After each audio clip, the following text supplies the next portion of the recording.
If you don't want to use our end-to-end encrypted hub, you can connect a third-party camera to our virtual hub, and I'm going to show you exactly how to do that now. From the main menu, you start by selecting the Console app.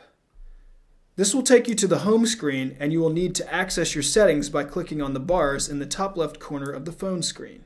The next screen is where you have a choice between adding an E2EE camera or a third-party camera. We are adding a third-party camera, so click on that selection. When you initially download the app, you will only have access to the virtual hub. Since I've already added some cameras, you will see several hubs here. Select Virtual Hub, and the pop-up lets you know that your video data will be encrypted by our server when using this hub. Keep in mind, you are not getting end-to-end encryption when you use this feature. If we can't set up UPnP port forwarding for you, you may need to manually input the information in your router.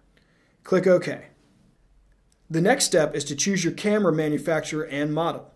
By selecting the manufacturer, you can select from a list, or you can use the search function.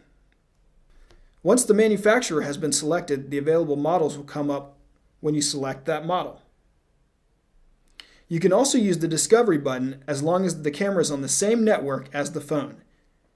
If you don't know the manufacturer or model, just select Unknown for both and use the Discovery button.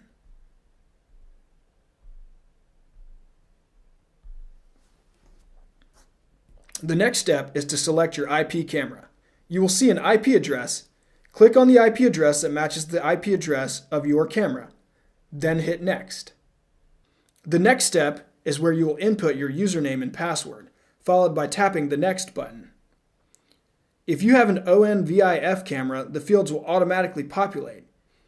The bottom two selections are for multiple view, so if you plan to utilize this feature, make sure these are set up properly. Select Next. This following screen is for your camera's public IP address. Again, some of this information may need to be entered manually, but sometimes it will autofill. If your router doesn't support UPnP, you will have to set up port forwarding manually. A great resource to help is portforward.com. You can click on Router to search the router you own and get step-by-step walkthroughs. Select Next. The next step goes through camera recording options. First, you're able to name the camera, and it's important to name the camera appropriately in case you need to pinpoint a specific incident.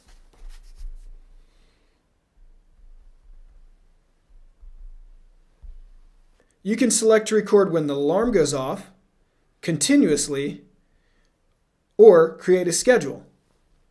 There is also a selection to indicate whether this is an interior or a perimeter camera. Click Next. This next step allows you to set up alarm triggers for the camera. You'll have to take the information from this screen and enter it into your camera's web admin portal.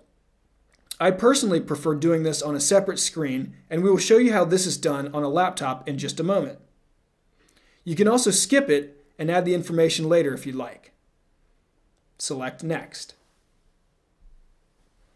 The next section is an alarm test. This requires triggering a motion alarm in front of the camera, or you can also select the Test FTP button on your camera's web admin portal. Finally, you can also select Skip if you don't want to complete this test at this time. And that completes the setup.